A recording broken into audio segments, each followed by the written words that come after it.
Hello, my name is Londa Richardson, and I have the privilege of serving the Church of God of Prophecy in Tennessee as the Chief Financial Officer, or the old term was State Treasurer. I have been asked by those that are developing leaders in Tennessee if I would take a few moments and just share the importance of the role, the responsibilities, and things that are required for a local church clerk and treasurer. We are a spiritual house, but a spiritual house needs to have good business. And while we are a body that's made up of many, there are numerous responsibilities in the local church, and of course, we have to have good leadership.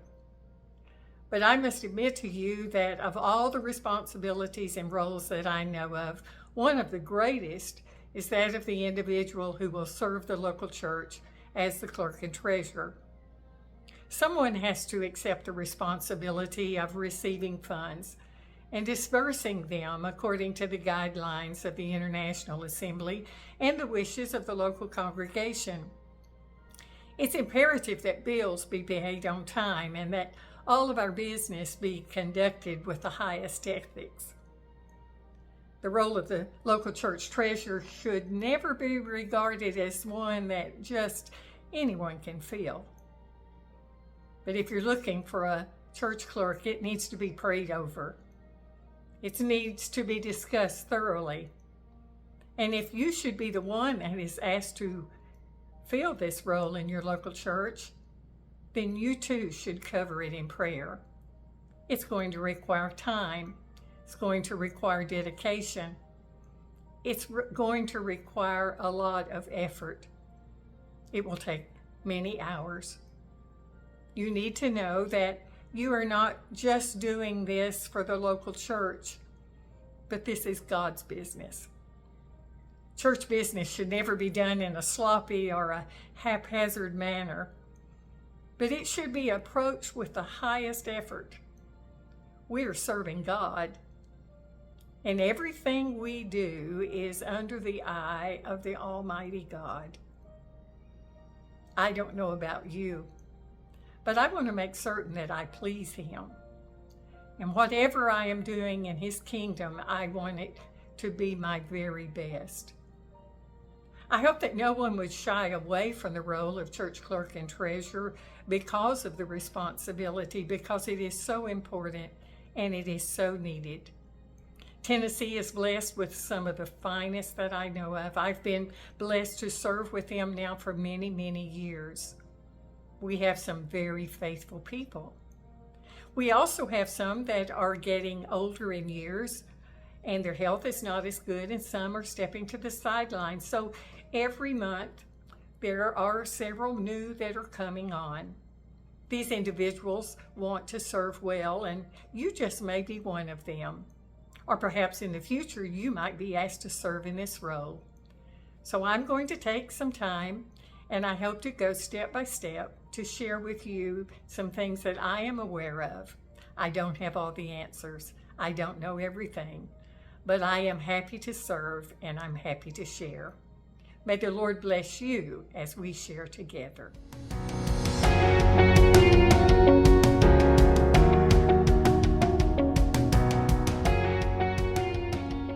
Have you ever given much thought as to what an individual should be or the type of person when a local church or pastor is looking for a church clerk and treasurer? What should be the requirements? First of all, they need to be a Christian, someone that surrendered their heart and their life to the Lord and is doing their very best to follow Him completely and can be trusted for their honesty in doing the ways of the Lord. It would also be very helpful if they're a member of the local church. One requirement I think is extremely important is that they be a faithful church attender. There are always people wanting to give tithes and offerings, and at local church services there are funds to be received, and it's always better if the local church treasurer is on hand and can receive those things in person, unless another individual is designated in their place to receive those funds. Of course, the treasurer or person being considered should be honest and dependable. They should have the ability to work well with others and maintain a very good attitude. One thing that is extremely important, a treasurer must be able to keep confidences. It is important when people give, they give out in privacy. So their tithing and giving should never be a public announcement. Whether some give faithfully or lack faithfulness, it should never come from a treasurer's lips as to what they are giving or not doing. A person who is going to be a local church treasurer should have a good business head. They do not have to have a college degree or be a certified public accountant. But you can watch an individual and know if business is something that they lean toward. Also look at them and their personal finances. Do they handle their own finance well?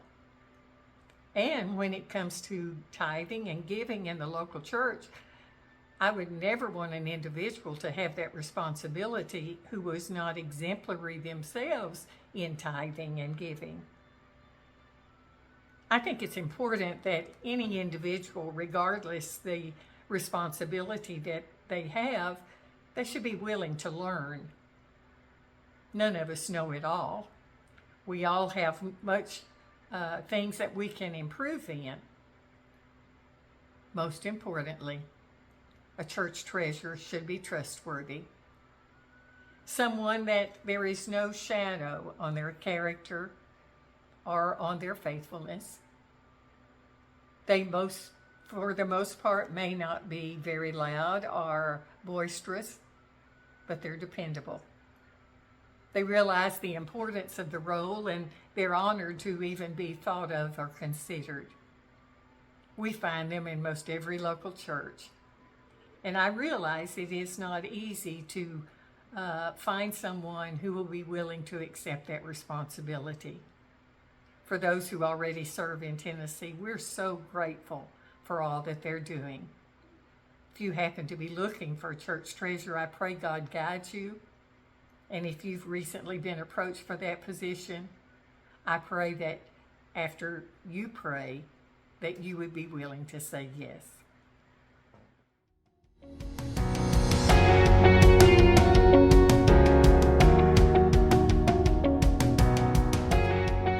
We've had the opportunity to talk about the role of the church clerk and treasurer in the local church, how important it is.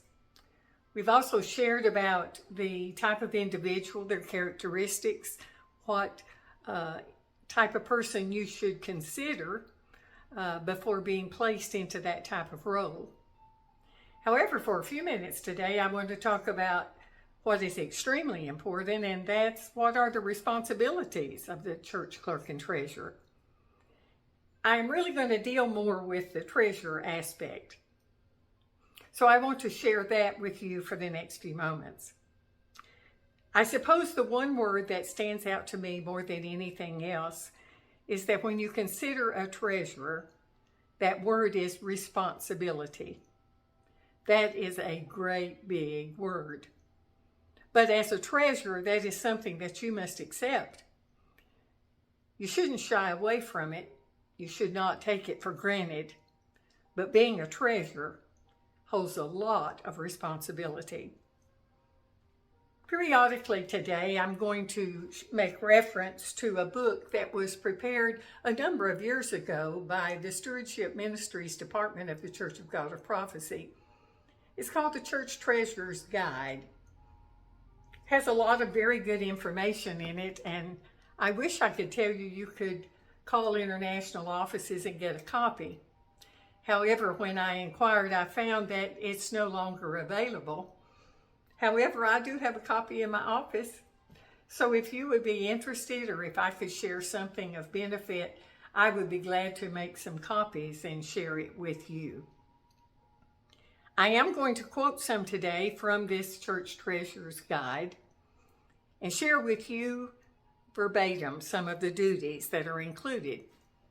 They are the receiving and the holding of all funds as authorized by the church. That includes tithes, general and special offerings, and ministry funds. A church clerk has the responsibility, or treasurer, of making all payments for the church in a timely manner with receipts attached for reconciliation. It's important that a church treasurer keep proper account of all the monies received and disbursed, including each individual's tithes and contributions, so that they can be verified of non-taxable contributions at year end. Also, you are responsible for the proper filing of all receipts, vouchers, and other papers relating to the local church financial accounts. A treasurer is responsible to make all required financial reports monthly to both international offices and the Tennessee Office of Finance. We'll talk about reporting a little later, but I wanted to specifically just share this with you today. There's one special note that I want to make you aware of, and the local treasurer is appointed by the pastor in church conference. Here's the quote: "For the protection of the funds and the treasurer's own integrity, all church funds should be deposited in a church bank account, never in an individual's personal account, and they should not be kept on one's person or in the home." Never set yourself up for something that might cause a question or might place you in an awkward position. We never want there to be a shadow on our character or on our practices. In addition, we need to remember that in the state of Tennessee, in official business, more than once in a Tennessee State Convention, it has been strongly recommended that no pastor or member of the pastoral family serve as the local church treasurer, if at all possible. We realize in smaller congregations sometimes there is not an individual that would be able to serve. However, if the pastor or the pastor's companion or some other family member serves in this role, it is always hoped that this would be a short-term position and that as soon as possible someone else would be able to serve. That's just a few of the things expected, and of course we all want to follow very good business practices. It is a lot of responsibility. It is a challenge, but it's a very fulfilling feeling when you've done the best that you know how and you have served well. We'll continue on in the next few moments.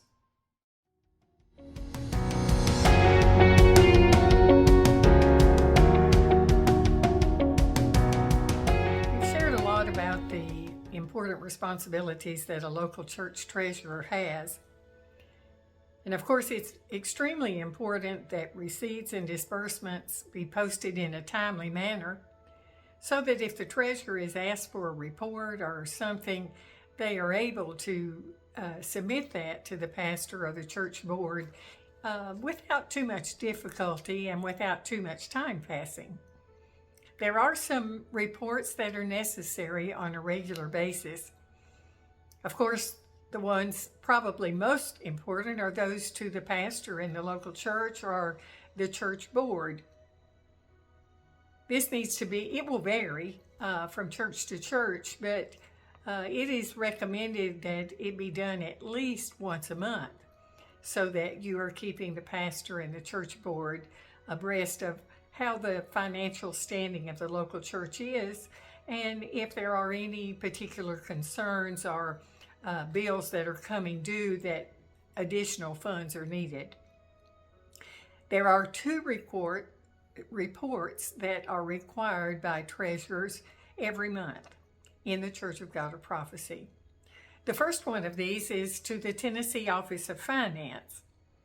Very often this will be an informational report only, but it's extremely important because it is recorded, documented, and placed in the respective church file. Twice per year, there will be an opportunity for local churches, for congregations to give an offering of appreciation to the state bishop. There may also from time to time be special projects or things where people are able to give. But reporting monthly to the Tennessee Office of Finance is extremely important. It also provides the state bishop with information about the financial standing of the local church and how a pastor is supported, so that if a pastoral position becomes available, it helps the overseer or the state bishop to know what funding would actually be available. I am very grateful for the local church treasurers who are so diligent and so faithful in reporting on a monthly basis like you are. This can be done online, or it can also be done by paper and sent through the mail if you would like to do that. Every 2 years at the Tennessee State Convention, we provide a small report book to all the local church treasurers. It is prepared specifically for the Tennessee Office of Finance.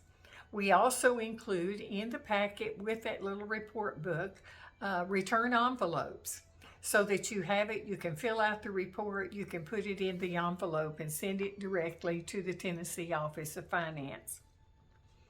In addition to that report, there is a very important report that should be submitted monthly to the International Office of Finance in Cleveland, Tennessee. Funds will be included when this report is submitted. A part of that report, due to International Assembly guidelines, 10% of the total tithes paid in the local church should be submitted by the local church treasurer to the international offices in this report. In addition to that, you would submit mission monies. Some give this on a monthly basis. There are always the March and October World Mission Drives where special emphasis is given to missions. But we are blessed to have the Harvest Partner Ministry through Global Missions, where a local church is connected to a specific mission field around the world. On the Treasurer's Report to international offices, it gives you the opportunity to send in these mission funds to your Harvest partner. It may be for their basic living expenses, or you may be aware of special projects throughout the world that you would like to give to, and you can also submit those funds there. Many love heritage ministries and want to support. These offerings can also be submitted on that report. It is important that any of these reports, if at all possible, be sent at least by the 10th of each month. This helps for the funds to be distributed as necessary and where there is no shortfall or lack of funds available. I know it takes time, and I know there are things that are much more exciting than filling out reports. But staying informed and staying accountable is very important. So I would encourage you, if you find yourself in the position of being local church treasurer, make sure that you fill out these reports and send them in as requested. It's always better to do it monthly. If you have a delay or you become slack and you go 2 or 3, 4 months and then have to make up reports, it's so much more difficult. We appreciate those. And it really doesn't matter whether you send it online or through the mail, as long as the information is received. Thank you so much for your faithfulness, and I hope that we will find almost 100%, if not more, being faithful in reporting. God bless you.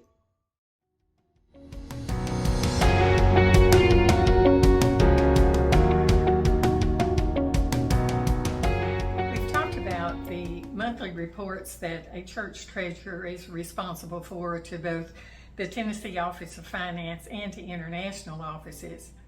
But there are also responsibilities that come about annually. It seems like the end of the year and beginning a new calendar year takes quite a bit of our time, but it's very important. I'd like to share with you one thing that is very important, and that is donation statements or giving statements at the end of the year. It's hard to imagine how we would survive if it wasn't for the faithful giving of those who attend our local church. However, we have a tremendous responsibility to make certain that we keep good records of those receipts, and then also make sure that we distribute them the way that is intended. The donation statement that you provide is for a 12-month period, January 1st through December the 31st. These statements should include the date of the contribution. It should include whether it was an online donation or by check or cash. If it was given by check, you would include the check number and also show the designation. One great thing about giving statements is that it offers you the opportunity to share appreciation. All of us like thank yous. And even though people are not giving for recognition, they do like to know that their giving is recognized and appreciated. So somewhere on that donation statement, or some desire to even send a separate letter to share appreciation for that donation, and also to kind of give an update of how funds were used throughout the year. The element of trust cannot be overemphasized.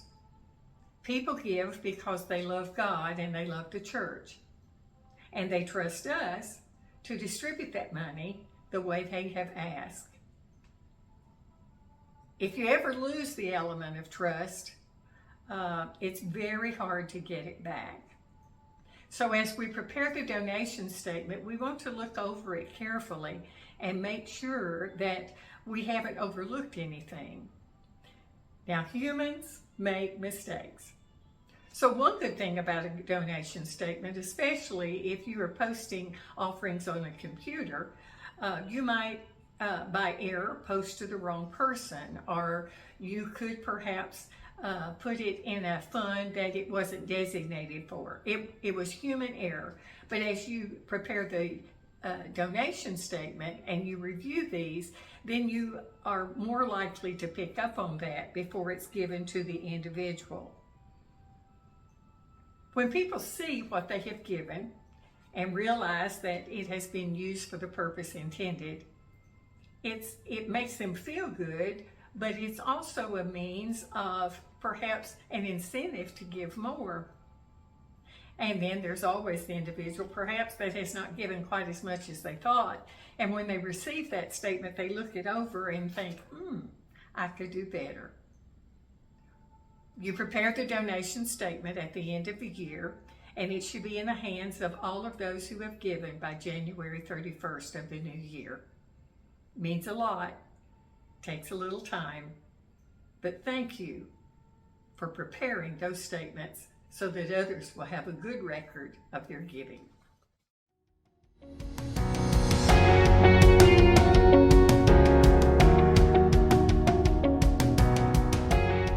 An annual responsibility of local church treasurers is the preparation of a W-2 for the pastor at the end of the calendar year.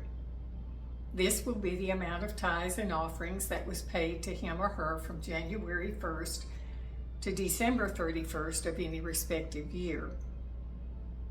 The total amount, tithes and offerings, would be put in box 1 of the W-2. If the local church and business conference has approved an amount or designated a part of the income as a housing allowance, that would be deducted from the total, and it would be placed in box 14 of the W-2, and then the difference would be put in box 1. I realize sometimes this can be a little confusing, but if we'll just simply take our time and not be too stressed over it, it's very easy to just take the records from the year and figure this up. A pay package for larger congregations might be more detailed. However, for our time together, we are just simply dealing with the basics. These tax forms can be secured from IRS.gov. They can also be found at a local office supply store. And now more and more it is required that you e-file or do the filing online.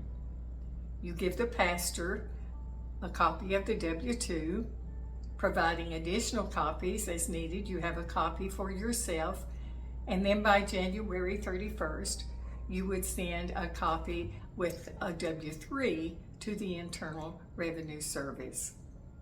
The first time that you fill this out, it's a little more intimidating, but once you've done it a time or two, it really is not that difficult. It just takes time. But remember, every pastor should receive a W-2. Churches are also required by the Internal Revenue Service to report non-employee compensation annually to individuals that you have given $600 or more that calendar year. Throughout the year, as you're giving offerings, perhaps you have an evangelist or a special speaker that you give an offering in excess of $600, then you would want to make sure that you have secured a W-9 from them, which is a request for their taxpayer ID. So at the end of the year, you would have it plus their mailing address to send it to them. By January 31st, all 1099s should be sent to the respective individuals, and then you will report that to the Internal Revenue Service, copies with a 1096. It is not possible for us to cover all of this in this short time together, but I'm always available to help you and assist you in any way. Please don't hesitate to call me. We want to make certain that we keep good records and that we are in good standing with the government, with the Internal Revenue Service. We want to make sure that our reports to pastors and our local church and our church board, we want everything to be timely and we want it to be done well. I know you can do a great job. Please don't be intimidated by it, but just take it step by step, and I know everything will go well.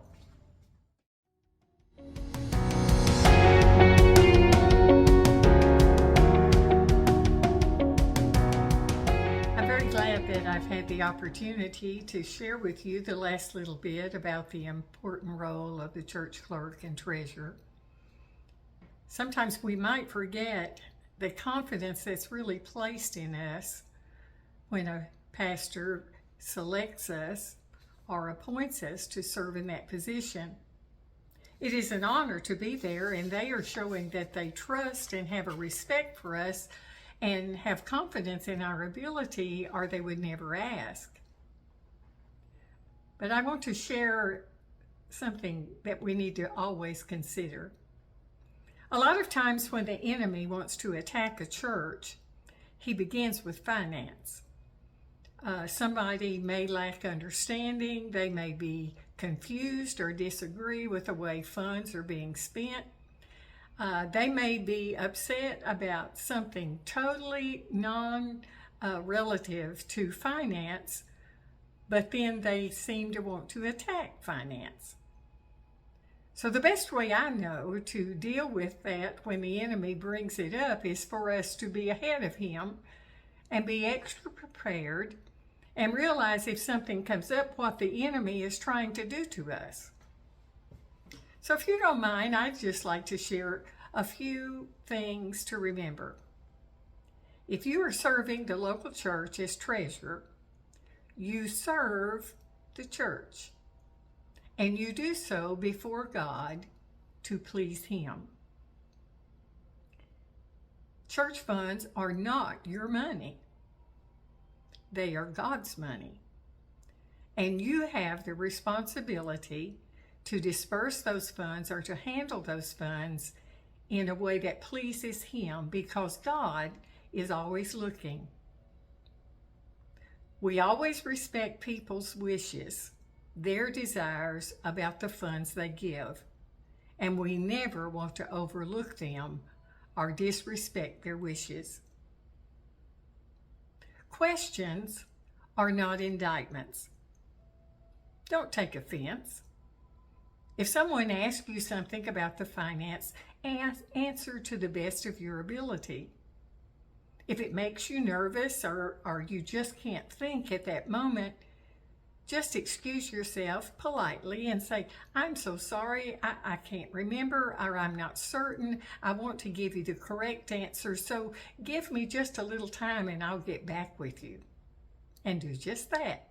Check the records, find out the answer to what the individual's question is, and then respond to them in a timely manner. A pastor has the right to ask questions because of their position. We don't have anything to hide. So if the pastor asks you something, don't be upset. Say, yes, Pastor, I would be happy to assist you because our records are an open book. We want to always support the pastor and be available to assist him or her in any way we can. Ours is a supportive role, and we have access to important information that they might need. Don't assume all responsibility for bills. I know it is alarming at times when we know a bill is coming due and perhaps there are not the funds there to cover that bill. If you see that type of situation, then just share with the pastor that this bill is coming due and we don't have the money to pay it. That way the pastor will be able to present it to the church board or to the congregation. A special offering can be received and the need will be met. Don't ever allow anyone to place you in an uncomfortable position regarding the finance of the church. Don't get yourself backed into a corner or asked to do something that you feel is not right. If something doesn't feel good to you, then back off from it. Always maintain a Christ-like spirit. We are so blessed to be able to serve the Lord and to serve the church in this position. I love what I do, and I know it is a responsibility. I'm thankful, but I love the feeling when I feel like I've done my best and the Lord looks down and He smiles. That's the key to it all. I know you are doing the best you can, and perhaps, no doubt, we all have things to change and learn. But may God bless you as you continue to seek Him and serve the local church in this position. God bless you.